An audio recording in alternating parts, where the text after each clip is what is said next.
ขึ้นไปเบิ่งเทิงมันเป็นยังไง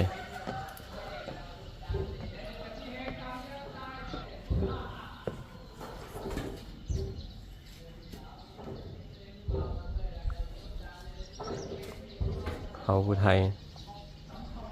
ก็ชิวประมาณนี้เนาะคล้ายๆคือเผาเราลุมเงินเผาเราลุมบางของเขตหรือว่าบางบ้านเนาะก็เจ้ากระเทียดประมาณนี้แหละคล้ายๆกันนะเศษมันเป็นบอลโล่งๆเป็นบอลนั่งเนาะข้างในก็เป็นห้องนอน2 ห้องท่านสิเว้า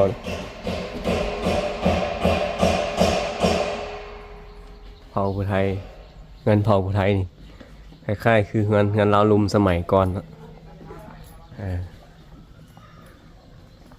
สมัยตะกี้ก็คล้ายคือกัน